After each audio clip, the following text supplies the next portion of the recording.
can get so bitter, sure you want to until you confirm back. You don't know where I've been. Good morning, everybody. Welcome to another episode of Stuff It, a fantasy basketball podcast. Let's see how many questions we get today. Of course, there aren't many of you left. I have a guest, though, so it's not just me talking today. Alex Barutha, thank you for squeezing me in. How are your... Well, I know Stake League is still going. Have you got any other leagues going? No other leagues going. I think technically our keeper league that I'm in is still going, but I've been out of that for a while. I sold off a lot of my guys, so I'm just kind of coasting to like a 8th place finish, which is good enough to avoid the we have a punishment extra fine if you finish in the bottom 2. So I'll avoid that at least going forward. And Stake League, I know because I talked to Kieran a little bit about this when he's on the show, and he has Wemby and Jokic. I know that's the strategy he took this year, which has paid off for him. How about your team? Where are you sitting? Are you going to avoid that dinner? Yeah, I'm in second. I'm pretty definitively in second. It's possible I slipped a third. My team, I made a couple trades throughout the year. This is a Roto league for people who are listening. I prefer Roto leagues, but I have Bam Adebayo and Tyrese Maxey were sort of like my 2 sort of foundational pieces. And then ended up trading. Now I had Jalen Johnson and Julius Randle, and I ended up trading both of them for Kevin Durant and OG Anunoby. But that was a category league play. Like I didn't need the assists anymore. I didn't need Jalen Johnson's assists. I didn't need Julius Randle's. I needed blocks and I needed like efficient shooting. So it ended up working out. And then I actually picked up Jakob Poeltl in this league. He was available like 3 weeks ago, and I was like, I'm spending $15 of my fab budget to try to hope this works out, and it did work out. Yeah, I know you and people that listen to the RotoWire show, you and Nick often talk about the pick, who's spent what on which player each week, and there's always some interesting names there. And surprised you got Jakob Poeltl this late in the season. So it was like basically right when he came back from his back issue. And I was like, look, there's just not that many centers available in this league. Like this is a 15-team league.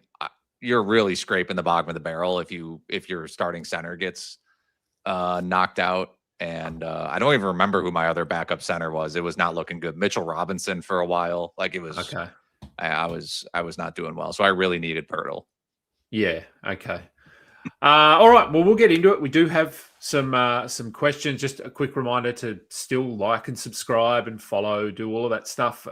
Again, I know that people are starting to slowly filter away from fantasy basketball, but we'll be here during the off season doing some shows and content. I'm doing a mock draft next week for next season, so it's already beginning. I've got nothing better to do. All right, we do have some questions. What can we expect from Brooks in a category league? I'm thinking he'll come back in here and play 28 to 30 minutes. We can sort of use Tyrese Maxey as an example, very recent, who he had a hand-related injury. Maybe Dillon Brooks is not quite as doesn't play quite as much, but are you sort of expecting this to be a situation where he's eased in and doesn't play back-to-backs, or basically it's back to normal straight away? The Suns kind of need, because I don't think they can get out of the play-in, but they're only 3 wins back of Houston. It's possible. It's possible. I think I think it'd be fine for him to play back-to-backs. It's a hand injury, it's not like a soft tissue thing. But yeah, I'm expecting him. I think the last thing Dillon Brooks needs for a shooting percentage is coming off a broken hand, but I'm assuming he'll come out firing. Yeah, and I think he's totally worth a pickup. The Suns play today, and they play Thursday. I think there's an argument if your league ends this week that you can pick him up for Tuesday and Thursday, and then drop him after Thursday's game because there's 11 games when they next play on Sunday, and so you might be able to get a stream in for Friday and Saturday if you drop him. But yeah, I think he's pretty close to a must roster guy at this point. Yeah, I think so. He's going to, I sort of said yesterday, there are a few teams that were on a back-to-back, and Phoenix was one of those. They played yesterday. And if you picked up Jordan Goodwin for yesterday, who who was pretty good. He had 5 steals and I think 9 rebounds or something. That's what he does. Yeah. Don't drop him because he's not going to play as much today with Dillon Brooks back, but you still don't want to waste a drop on a guy that's it's kind of a free swing tonight just to see what he does, and then you can move on from someone like him. I would anticipate anyway. This looks like it's just a rant. It's not a question from Miggs. Some non-participating dope dropped Dosunmu to pick up a player he liked, and my opponent in the final won him on waivers. We drop him for Bronny James. Is that the kind of situation we're talking about?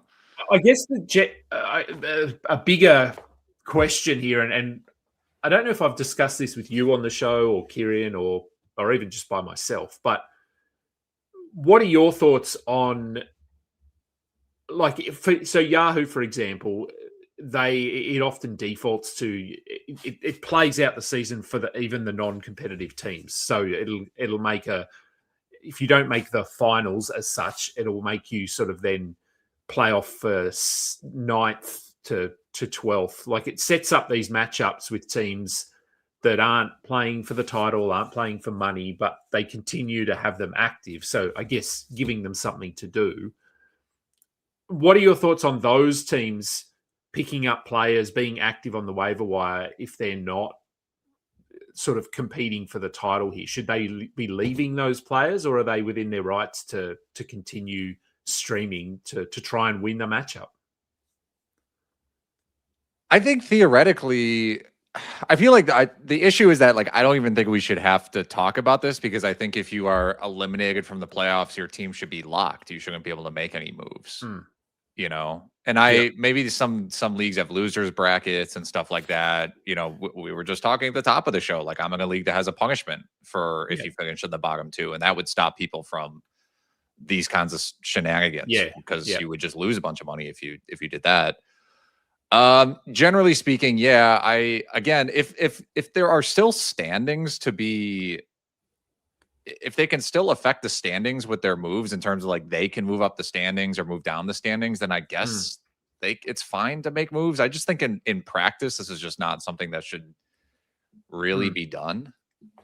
Yeah, it's a tricky one for me too. I sort of think that if those final standings are going to have some sort of an impact on the next season, like if you win the consolation bracket, you get the number 1 pick or something like that, then fine, you can make picks because you're actually playing for something. If it's just, hey, I'm going to either be 9th or 10th or 13th or 14th this season, I think the league probably has to determine this at the start of the season. Just say, if you're eliminated, don't make any waiver wire pickups. The commissioner needs to keep an eye on it. So it is a tricky one, but as you said, perhaps the platform, whatever you're using, should just lock those lineups, or at least lock the ability to make pickups. You can still move in active players off your bench and things like that, but no pickups. So I think it really comes down to the league. But I guess the commissioner could look here and see, why did this team pick up whoever they picked up? We don't know who they picked up, but it's a unique situation. It's a tough one.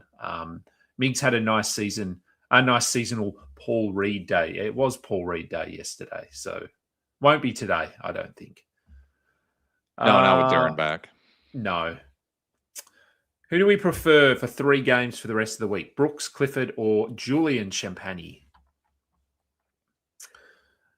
Well, we just talked about Brooks. 3 games. I think, on the surface, it would be probably Brooks, just from, like, a games played perspective. But I think it's tough. I mean, I'm fine with Clifford as well. They also have 3 games. The Julian Champagny one is interesting just because the Spurs do have the best schedule of the 3 teams that play on that 3-game Saturday. They have a back-to-back Wednesday, Thursday. They also play on that's Monday. They also play on. But I just don't. The issue is I don't trust Julian Champagny I just don't trust him. Like, his breakout games are very few and far between. Yeah, I think for me, Spurs have the probably the best schedule here, but he's the worst of the three players for Yeah. for what we're looking at here. Yeah, I'd probably go. I think I'd go Brooks because, as we said, I'm pretty confident he just comes in and steps into the role that he was in before he went down. Where Clifford is, look, he is playing a role, but he's a little bit up and down. He's obviously far less proven than someone like Dillon Brooks. So yeah, I think I'd go Brooks here as well. Eddie, I'm up 300 in my fantasy league. Just dropped Saar. That's fair enough. Any under the radar players I should keep my eye on in a head-to-head points league? Look, it's a crapshoot at this time of the season. I mean, isn't it? I will say this, like basically anybody that plays on the 3-game Saturday this week needs to be in consideration for your streaming. Now, yeah, if you're talking the rest of the year, that's a little bit of a different conversation. I know like the Pistons and the Spurs have like probably the best 3-game 82 schedules out there right now. But this 3-game Saturday, I mean, the Spurs play. That's why we're talking about Julian Champagny. Mm-hmm. The Wizards, I mean, they have some guys who are like Will Riley if he's available. Occasionally, Pistons, 76ers, Nuggets, Heat. Those are all the teams that play on Saturday. Yeah. The Wizards. The Wizards should be a good team to target here because they have opportunities. They have streaming capability with the way their roster is structured. But I mean, you dropped Alex Sarr due to inconsistency, and that's both in terms of playing time and even just being available. And that's the case for a lot of these Wizards players. So yes, you could stream in Will Riley or someone like that, but are we guaranteed that he plays? Probably not. It's a tough one. So then you're looking at some of these better teams like Detroit, as you said, Detroit, Denver. But they're good. They're competing teams. And so finding players to stream on those teams is a lot harder. So, yeah, I would say, agree with you, though. The schedule plays a big role at the moment in who you're streaming and when. Shining Knight, wish me luck in trying to convince my fantasy league mates to end the season early. Took me 4 years to convince them to switch to auction draft. Do we have any tips? I would ask them if they're enjoying fantasy basketball right now, broadly speaking. I mean, I think Kingy and I both, I love fantasy basketball all the time, but this is not my favorite time of year. I'll put it that way. And it's just, generally speaking, I don't like the idea of my season being determined by like whatever the hell the Wizards are doing right now, I think to me, it's a more of a broader question of like, how early exactly should this league end? Yeah. I think that's, as I've said on here, one of my leagues ended before the All-Star break. So it's been done and dusted. Another one ended 2 weeks after the All-Star break. So that was sort of early March, possibly late February, early March. Every year seems to bring us new reasons to end early, but you do have to find that balance between ending early, but not ending too early. Because you want to get the most out of the season. You want to squeeze as much out of it. But this time of year, the players that we're talking about regularly on these shows at the start of the season weren't even in the rotation. So it's not, it does take some of the fun out of it for me and adds a lot more luck. Because as we've said with these Washington players, we have no idea who's playing from one night to the next. So, I would just talk to them about how depressing this time of the year can be. I'm sure the team that's winning will say, "Oh no, I love playing this time of year because I'm winning." But is that really the case? Yeah, and I think especially the last week of the season. I mean, we're not even really there yet. But then it's like even the good teams are resting guys because they're just like getting ready for the playoffs, and then that's a complete disaster. Yeah. So I think at the very least you have to push for like the last week of the season just to be gone. I would also consider, I mean, I don't know your exact league structure. I was talking to somebody at work who they actually their head-to-head league does have a payout for best regular season record. Mm-hmm. So that's a way to do it as well. Like if you want to end the regular season like in early March And then whoever wins has the best regular season record. Like you get your payout, like you get your money plus back. Yeah. And then there's also a prize at the end for who wins the playoffs. So that's maybe a way to compromise potentially. Yeah. Yeah, we do that in two of my home leagues. The regular season winner gets a prize, and then the winner of the playoffs gets a prize. And it's often not the same person. It has been in previous seasons, but generally it's someone else. Whoever wins the regular season ends up losing their best player at the end of the season or something. And so, it's a tough sort of conversation to have, but one that I'm quite used to. I've already got, I know for one of my home leagues for next year, I've got 4 proposals for changes. And I don't know if they'll like any of them, but if you, the people who are in a fantasy league should always be having like an open dialogue about what they want in their league. I play, like I am always pro flexibility. Some people aren't. Some people really like point guards, shooting guards, small forward. And I am always pushing for more utility spots. I'm always pushing for more IR spots. I'm always pushing for more bench spots. But just keep it open with the commissioner. Yep. Okay. What are our thoughts on Precious Achua? Is he droppable? 9-cat league, 2 weeks long, 13 transactions. Not the greatest of schedules. Should I hold him or use that spot as another stream? My gut feeling is he's just too good to drop. Like I know their schedule is not. They don't have a great schedule, but you're probably going to start him most days, even on a high volume day. Yeah. I would assume.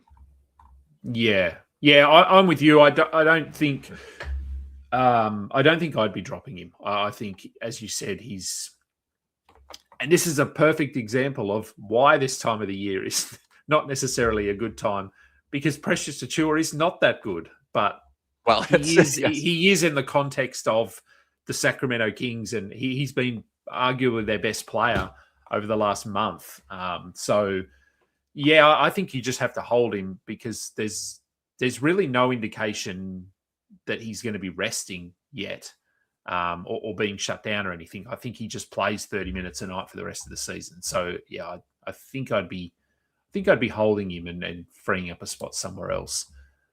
Shining Knight last week I was facing Luka, this week Wemby.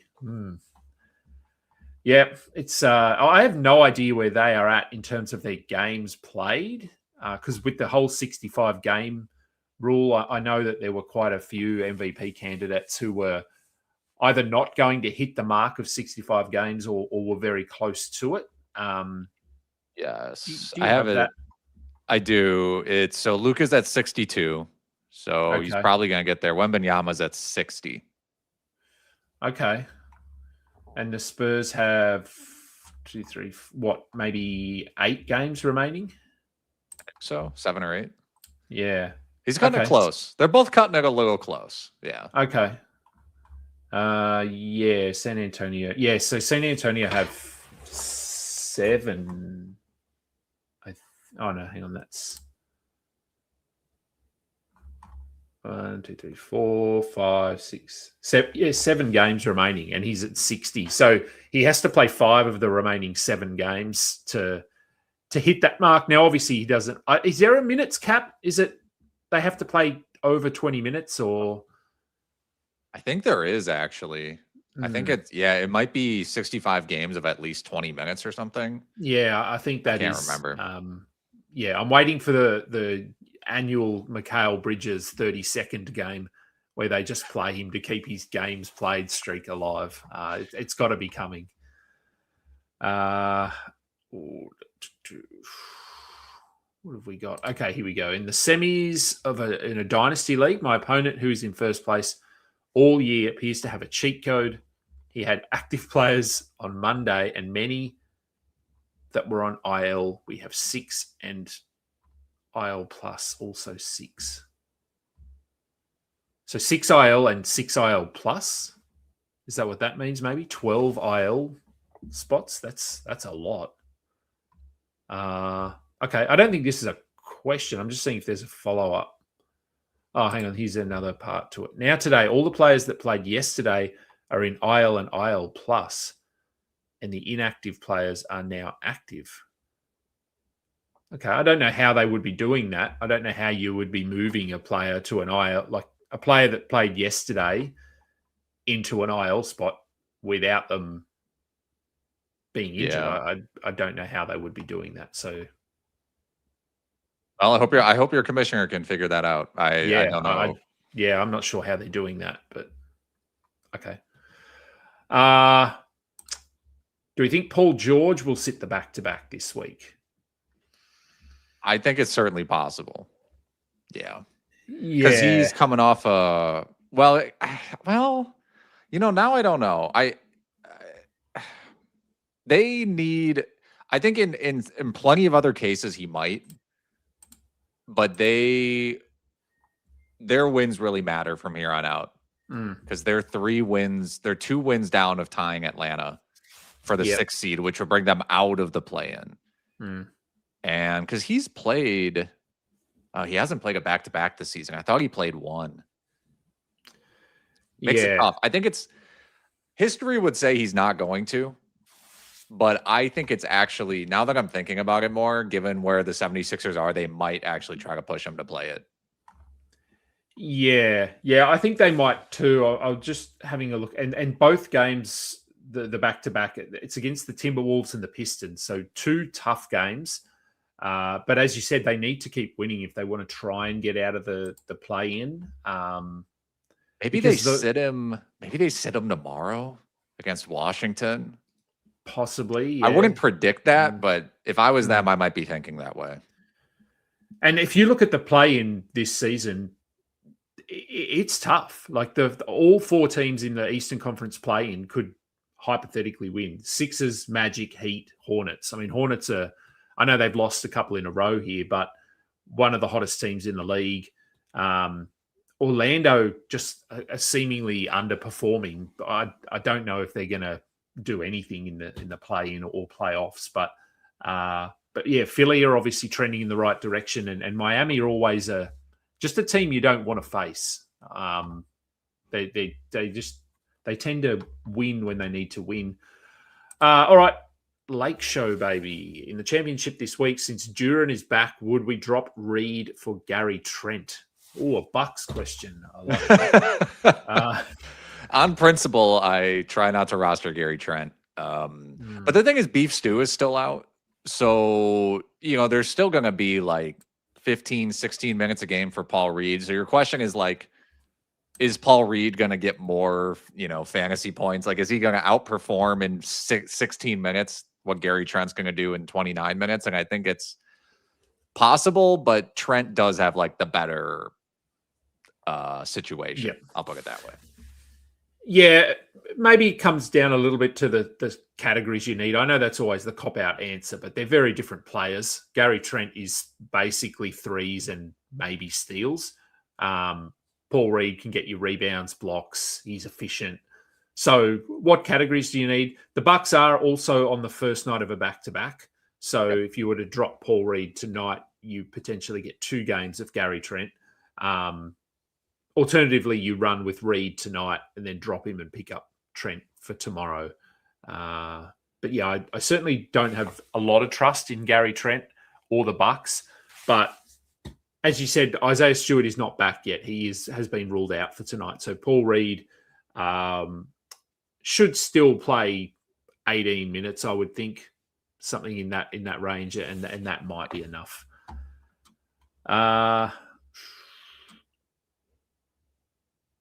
Oh, God. He dropped a Sunmu for Baylor Shireman. All right. Interesting. I wasn't that far off with Bronny James. No. No. Yeah, that's weird. All right.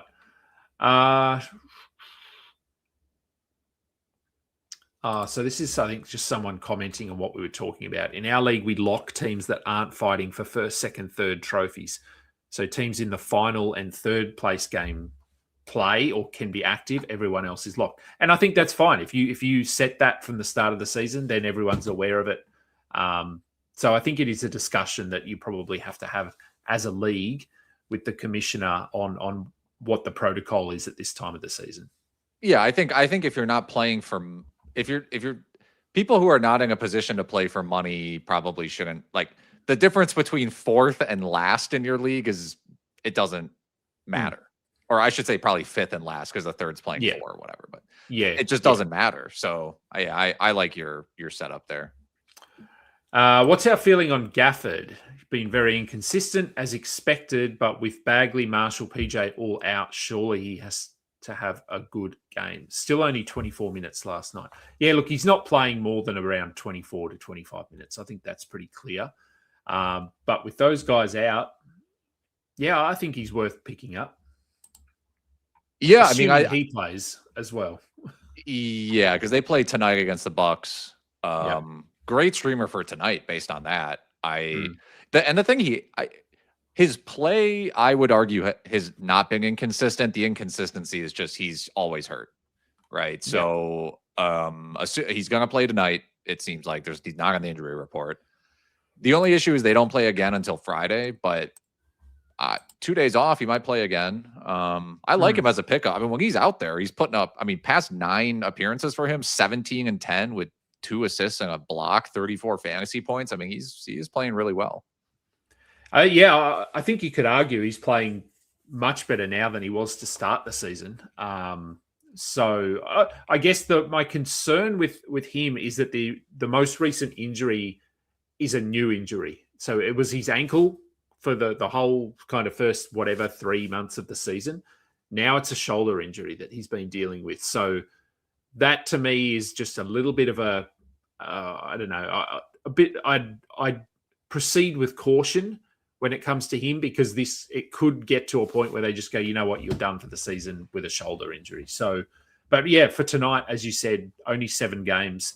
So he is a good streamer for tonight. In the semi-finals, are we comfortable dropping Pascal Siakam, Trey Murphy, or Donovan Clingan if the first 2 get ruled out for the first game of the week? So Indiana plays tomorrow at Chicago, then Friday, then on the massive 11-game Sunday.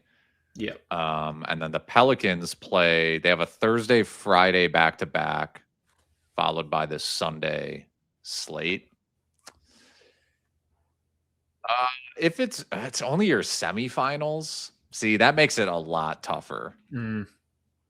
If this was your finals and you had good streaming options, I'd probably advise you, it'd probably be fine. But I think those are probably guys you hang on to.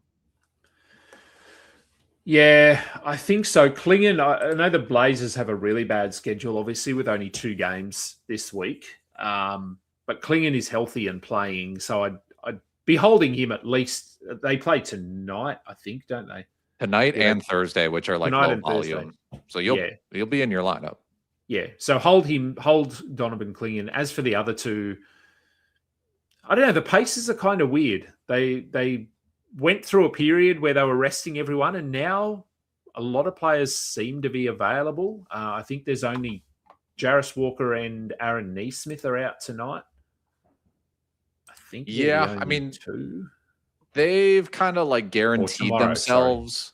They've guaranteed themselves basically a bottom 5 pick in the draft. And in the tank, the race for the tanking standings, because they're tied right now with Washington for number 1, and the bottom 3 teams all have the same odds, and then it's not really that much of a drop down when you're in 4th place in terms of your chances to get a top 4 or a number 1 overall. So they're sort of locked in to their draft positioning. So they might kind of just play the rest of the season out almost normally. It's kind of hard to tell, like you alluded to.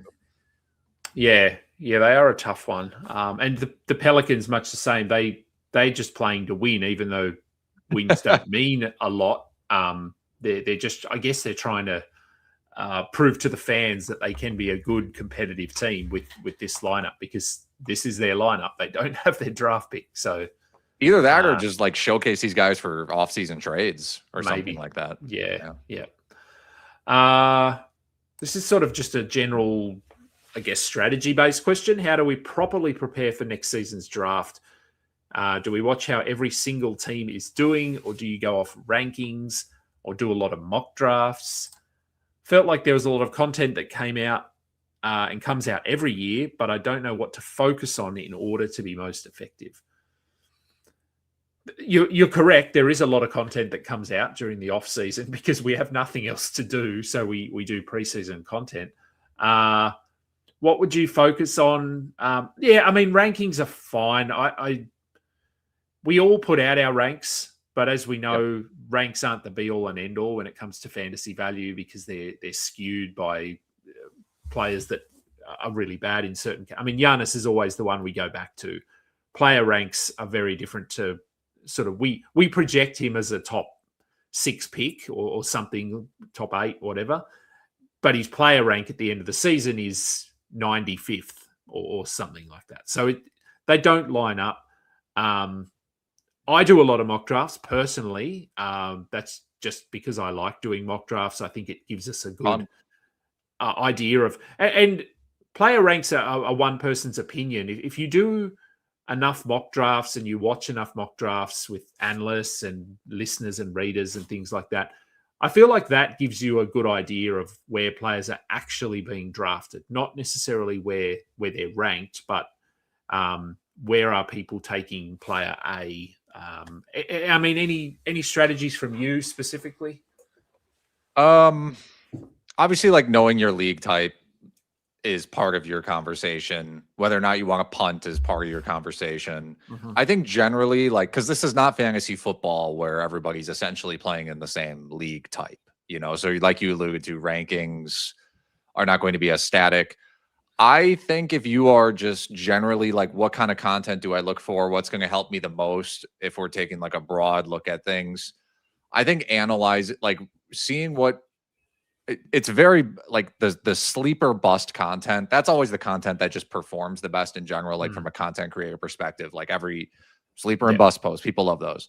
But I think really what's happening there is those are just, they're not as league specific. It's basically like, as analysts, we're looking at particular players and saying, this guy is in a much better position than people think he's in to just outproduce what he did last year. And this player is in a lot worse position than the average fantasy player thinks that they're in. And so I think just generally like looking at team situations, like one of my biggest sleepers this season that I like to draft was Keontae George. And that wasn't like, I wasn't like, oh, because I projected him for this much and I think he's going to average this many points and this many assists and all that stuff.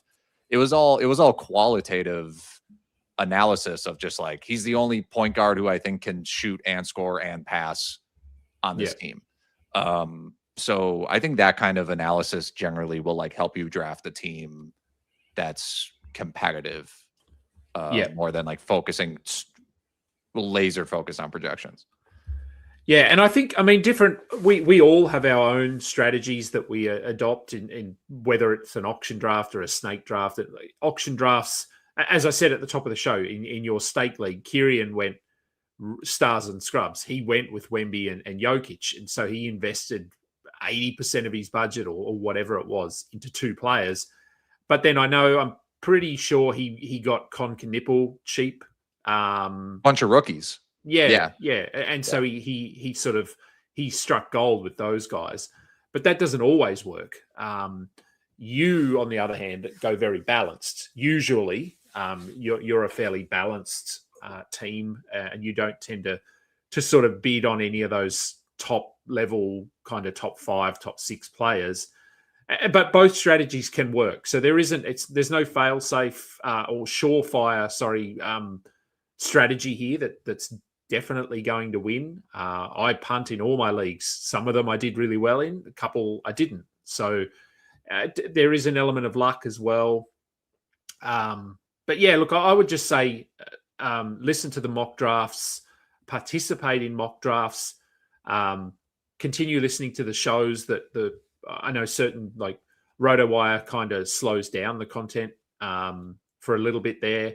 Most of us do, but there will still be some content. And as you said, people love sleepers. They love a good sleeper.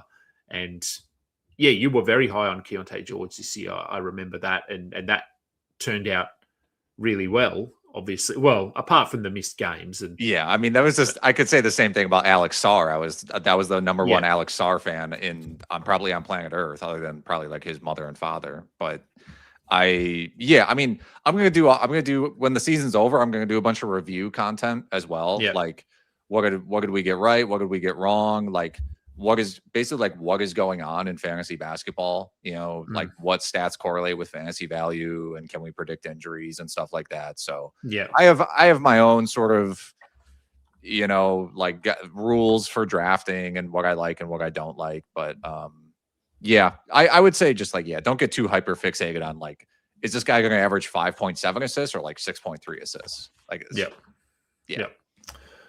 All right, Matt Carmody. Would we rather have Scoot, Tari Eason, or De Silva? Interesting. I mean, Tari Eason finally shot the ball kind of well in the last game. So, yeah, I don't. De Silva, I think I'd rather have Tari Eason over De Silva, despite the fact that he's been. It is Matt's finals as well, just so he doesn't have to worry about next week. No, okay.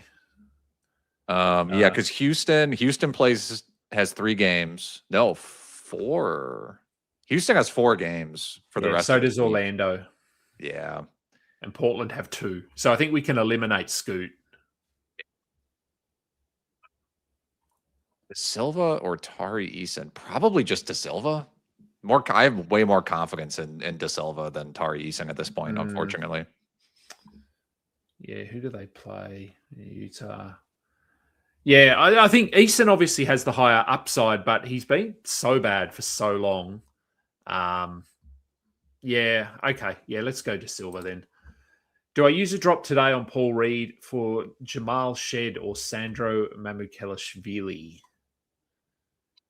Okay, so they're on a back-to-back. So you're going to get one start. You're going to get one start out of Mamu. And I don't think Pergle's resting today, right? Presumably he's resting tomorrow. Yeah, he's not on the injury report, so... Resting tomorrow against Sacramento? I mean, that could be a big Mamu game, potentially incoming. Could. Yeah, what do we have on Quickly? He's out. He's day-to-day right now. I mean, Shed is pretty good when he's out there, just in terms of like he'll get you the assists, he'll get you the steals. Yeah, that's sort of what he is, assists and steals. Colin Murray Boyles is questionable. Seems to be questionable for every game. So if he plays, that probably impacts Mamu a little bit. Potentially. I think, broadly speaking, I'm fine dropping Paul Reed for either of these guys. I think is where it comes down to for me. These guys have more upside than him. They have a game today and tomorrow. I know Detroit plays on that 3-game Saturday, which is like really, it's hard to drop a guy when you know that you would want to pick him up potentially for streaming, but there are other teams playing on that day too. 12-team 9-cat championship. Do I drop Huff, Carter, Sacramento, Devin Carter, or Vukcevic for De Silva? Trusting Tristan Vucevic is unfortunately. Yeah. I thought maybe he would be immune to tanking. He is not immune to tanking. No. I think I'd be okay. I think I'd hold on to Carter. I know they only have 3 games, but I feel like he's going to have a nice, solid role for the rest of the season. Huff's probably. I'd rather Huff over Vukcevic, so I'd probably move Tristan for De Silva. I think I'd be okay doing that. Yeah, that sounds good. I just don't trust the Wizards.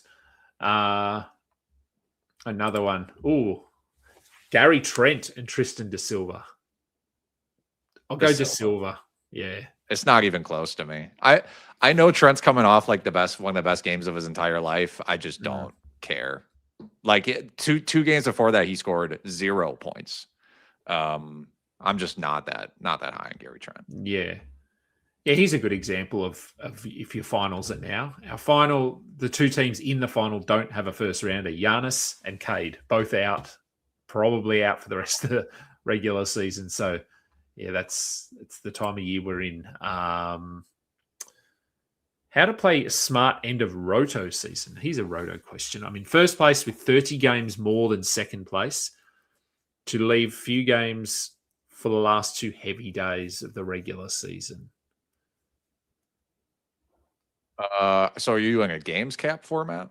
Is that am I reading into this correctly? Yeah, I would assume it's a games cap if you're talking about leaving games. So I guess it's do you sort of take your foot off the pedal a little bit now, given that you have the lead, and then just go full bore the last few days and load up? Then, I don't play in many Roto leagues. I always find myself, my strategy in my mind is that I like to monitor my games really closely. So I like to kind of have it balanced so that my best players sort of the games remaining line up with how many games remain for a certain player. It never works for me. Like, so do you, because you play in a lot of Roto leagues, do you kind of get ahead of the games cap, or do you leave games in the bank for later in the season? Because once we get to later in the season, obviously there's a higher chance that your guys aren't going to be on the court. So you're filling those games with scrubs rather than your stars. Like, how does that work for you? Yeah, I try to keep it around, like, because a lot of sites like Fantrax, for example, it'll show you positive or negative how many games left you have for each position. I try to keep it around 0, plus or minus 5. It is really hard to project and predict those sorts of things. I do play a lot of Roto, but most of my Roto leagues are actually weekly lineup leagues with no games cap. Okay. Because we're not swapping guys in and out all the time. Yeah, I know that's like there are like 1% of people are playing in leagues like that, so I try not to give too much advice based on that. But I think in your case, I would just make sure that at this point, if you are bumping up against a games cap, that you should only be playing guys who are like really good. Like don't use a game on Gary Trent. Like use a game on a guy who is a top 75 type player should be scoring for you at this point. Yeah. Would we rather have Hayes or Oso Iguodaro? I'm assuming that's Jackson Hayes. Yeah. 12 finals matchup. So this is for this week for Matt, is it? I'd rather have Iguodaro. I know Hayes has had 4 good games now. One of those came without DeAndre Ayton, so he started. And then the other two of the other good games were against Washington and Brooklyn. Yeah. So do those count? Are they real? I trust Iguodaro more. I know he doesn't put up these monster stat lines, but I think he's just in a better position. I know maybe Mark Williams comes back soon. It's kind of hard to tell, but yeah, I think I'd go Iguodaro as well at the moment, but just keep an eye on that injury report because we have heard that Mark Williams is nearing a return, but now whether that means this week or next week, I don't know. But I'd go Iguodaro based on what we know right now. Best team to stream for finals week. I don't know. Is your finals week this week or next week? Because it's different teams depending on the week. Yeah, if this is your finals week, I mean, starting today, Orlando's up there. Houston has 4 games as well. And then any team that plays on Saturday. Yeah. With 3 games. So San Antonio, I really like San Antonio as a stream. They play Wednesday, Thursday, Saturday. I don't think that there's a better stream theoretically team than them, even though they only play 3 times, just because you're guaranteed to be able to use one of those guys on Saturday. You get the back-to-back Wednesday, Thursday. Yeah. All right, head-to-head points league. Pick 2 of these for the rest of the week. Oh, I love a couple of bucks. 3 bucks, actually. Miles Turner, Tari Eason, Usman Dieng, Onyeka Okongwu, Gary Trent. Okongwu, geez. I should have wore my Bucks hat for this episode. Honestly, out of these... Okongwu, doesn't it? Yeah, well, yeah, it has to be a Okongwu. Yeah, let's not Yeah, bury the lead. Like, please pick up a Okongwu. I'm checking on Atlanta's schedule just to make sure. Yeah, I mean they play twice. I would 100% just take 2 games of Onyeka Okongwu. I'm not I worried about think trying so. to get 3 games there. Yep. Honestly, out of these Bucks guys, crazy for me to be saying this. I trust Usman Jang the most, Sadly, I do as well. and I might trust him more than Tari Eason. Yeah. They do play 4 times. The Rockets do, as do the Bucks. So do the Bucks. Yep. Yeah, I'm with you there. I think Miles Turner, I doubt plays every game, and even if he does, he's terrible. So yeah, I think it is Usman Jang, which is, I mean, he could be the poster child for this time of year, couldn't he? Usman Jang. He shouldn't even be in the rotation, but he's the guy that we're preferring. All right, let's start moving through these because we're getting towards the end of the show. Oh, this is sort of a follow-up question. Gary Trent was one of the options. Do we think he gets the minutes even with Ryan Rollins probable and Kuzma likely to return tonight? I mean, I would assume he plays like 20 minutes minimum, but is he going to get 37 and take 21 shots like he did the other night? I don't think so. No. Yeah, I don't think he'll do. As you said, he's coming off probably his best game of the year and pretty unlikely to repeat that effort. But yeah, I think he probably still plays minutes in the high 20s, which could mean a number of things. But I mean, the Bucks are such a mess at the moment. It's also worth, like, I don't know if you're in a points league or not. It's worth keeping in mind Gary Trent's one of the worst points league players in fantasy basketball. 0.6 fantasy points per minute. That's 3rd percentile, by the way. We have those stats at RotoWire. It's truly an awful points league player. Okay, there you go. And he's actually a player that you would think would be better in a points league because scoring is kind of what he should be doing or can do. He doesn't have a lot of the peripherals. So that really just tells you that he doesn't score either. No, he's so leveraged to 3-pointers. It's his entire game. Yeah. I added PJ 2 days ago, and now he's still both games, sitting both games. I'm not sure what that means, but I need value for threes and steals. What players are streamable with the schedule? We talked about the teams. I think that that you should be targeting. Tari Eason, on paper, he should be good for threes and steals. He isn't necessarily, but Gary Trent actually he fits this. If he's doing what he can do, he is good for threes and steals. But you're asking a lot, I think. There, Usman Dieng, he might be another one. Yeah, I'm trying to do some very quick researching on who might be available for you. We did touch on De Silva a little bit. What's going on with Josh Minot? Although Brooklyn's not really in a great streaming. They're okay for streaming, but he sat out that other night. He's been kind of a threes and steals guy lately. Yeah, he got a DMP again. Yeah. Fortunate. Some of those Memphis guys, Javon Small, Rupert, that they fit what you need here, but we just don't know if they're going to play every game or rest or play 6 minutes or 36 minutes. It's really hard to know what their future holds. Yeah, I know. I'm looking guys up, and it's just like, well, Zaire Williams in theory, but guess what? DMP, coach's decision against Sacramento. It's just brutal. Yep. Okay, what have we got? Royce O'Neal. Throw some Royce O'Neal in there, maybe. Yep. I think as you said, the Suns are potentially looking to try and win here to get up into that 6th spot. So he probably plays Royce O'Neal. That's one thing. Colin Sexton, Herb Jones, potentially available in your league. Yeah. Do we think Io will play the back-to-back while Ant is ramping up? Io he did miss a game, didn't he, recently or maybe 2 games? Was that a calf? We know about calves. They play the back-to-back. I don't know. That's a tough one. But McDaniels, I mean, McDaniels is week to week. So, like, no matter what happens, Dasumu's still going to play a lot of minutes. He is. Yeah, yeah. I think the question, is does he play in both of those games? I'll probably lean yes, but it's close. Like, I'm not confident.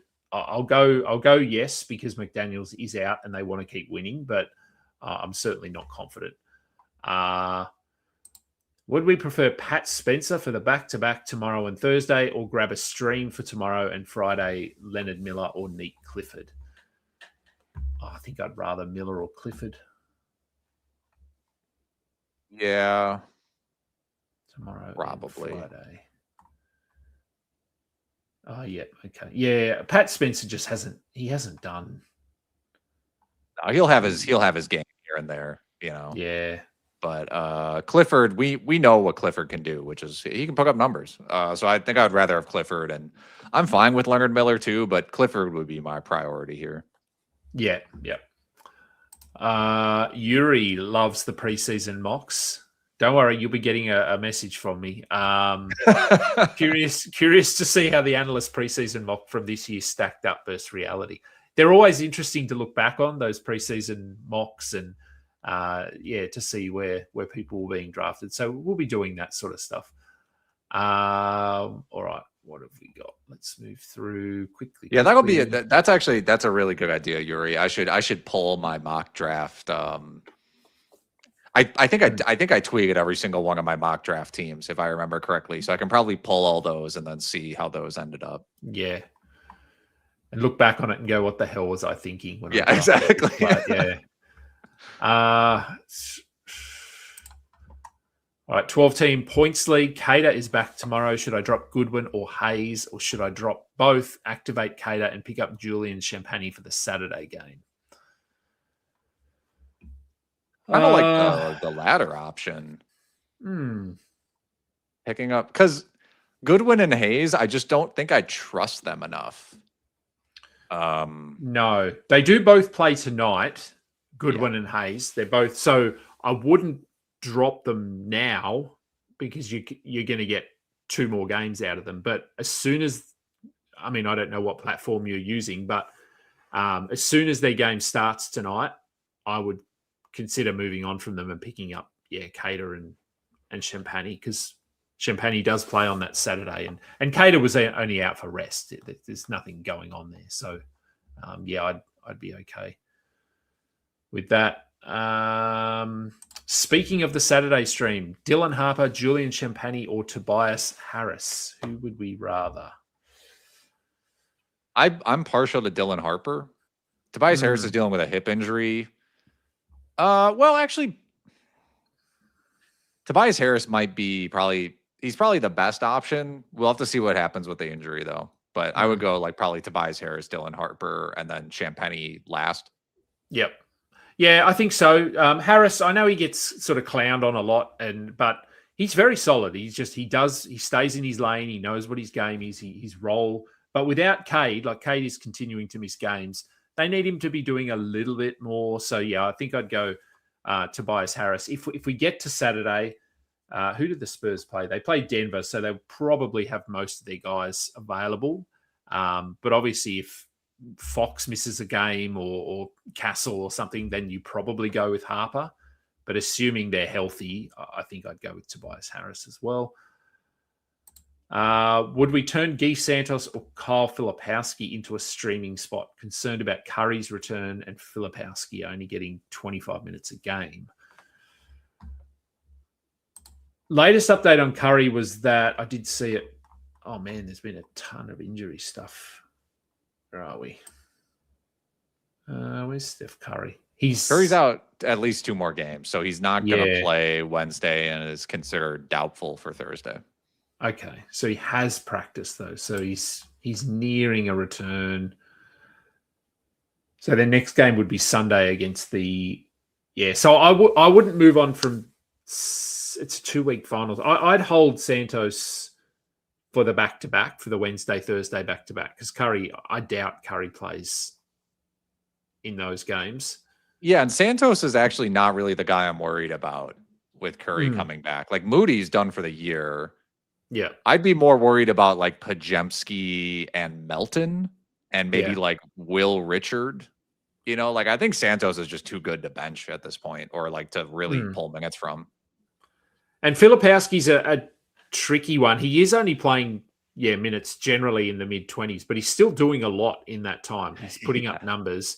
So he did miss one game. I feel like he had a rest game last week, but it's an illness, which may have been, I thought it may have been real, but it was against Washington. And then he missed another game against Sacramento, which of course, those are other tanking teams. Yeah. And I think that is at least one thing we can look at with Utah is that they tend to be resting their guys. It's predictable in terms of who they're playing. For the rest of this week, or we looked at their schedule for this week, last week, all their games this week are against competitive teams that want to win. So I would think that Filipowski will be out there. So I think I'd probably be okay holding on to both of these guys for now. Yeah, I would. Yuri again. All my years of playing fantasy basketball, this week's schedule has been the trickiest to plan streaming strategies. I have overloaded games Thursday, Friday, Sunday. Yeah. I mean, Sunday's tough. I mean, there are 11 games. It's really hard to stream. You know, chances are you're just going to end up playing players who you've been rostering most of the season or who are just really steady for you. But yeah, Thursday and Saturday are huge games for this week. Okay. So I dropped a Kongu last week, needed every game I could get. Atlanta does only have 2 games. They do, but a Kongu is really good. Do they maybe rest him against Brooklyn? I guess there's a chance that they do if they want to just try and get a night off for him. I'm not too sure. Yeah, I'm not sure because they're in that mix. They're trying to avoid the play-in tournament, so I think they're going to push for wins. Would we drop Jenkins for Powell?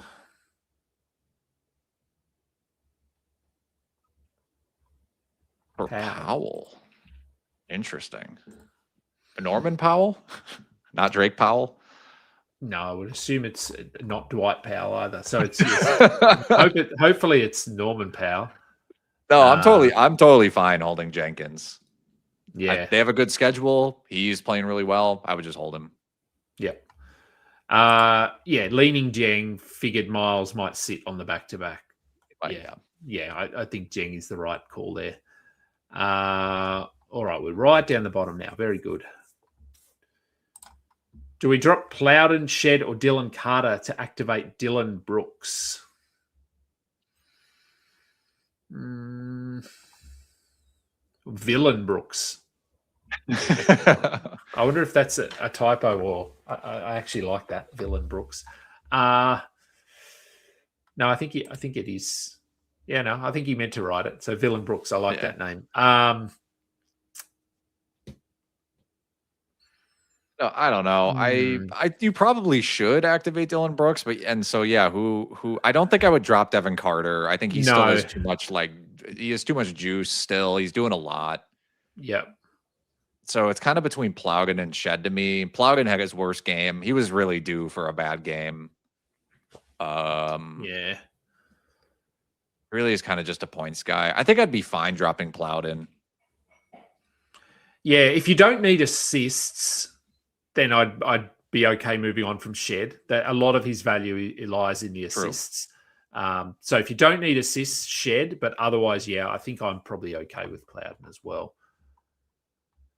Do we think Kennedy Chandler will be signed, or should I replace him in my lineup? So he's on a 10-day. I think maybe his 10-day is basically up to today. It is. Yeah. I feel like he signed on the 20th or the 21st or something. So no, that is our most recent update on RotoWire is that he's technically a free agent. Okay. I don't know. Yeah. I don't know if he'll be back. Yeah. They've got a lot of players there to sort of feed minutes to. So I don't know if they played him a lot when he was available, but they've got Harkless there. They've got Bez and Bang there, John Concha. I don't know if he's so good that I would be like worried that I'm really losing out if I drop him. I think if I'm you, I would just rather let him go and pick up somebody who's on a team right now. Because like, really, it kind of came down to like Chandler had like 3.5 good games and then kind of didn't really do a lot. I don't know. Yeah. I'd be fine dropping him, I think. Yeah, I think so. I don't think his upside is that high.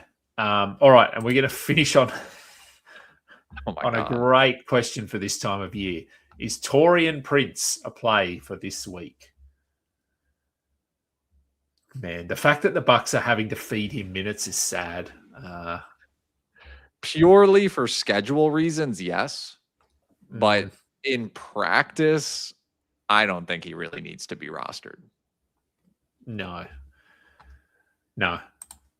One more Bucks question. If Trent Jr. puts up a stinker tonight, should I drop him and try to get a back-to-back? Someone like Vassell, Barnes, or Payton? Yes. Yeah. It's funny to me because I feel like I don't know what to expect out of Gary Trent, but a lot of people are adding him, off the season high performance, and I do feel like I'm going to check right now I want to know what his points prop is for tonight. What do the books think is going to happen with Gary Trent? Let me see here. What should you expect? They don't have it. Oh wow, interesting. Even they don't know. They don't know. They don't have it. No, I don't see any. They don't have his points prop up, so I can't tell you. No. But your line of thinking is right. I would probably just drop Trent for those guys anyway.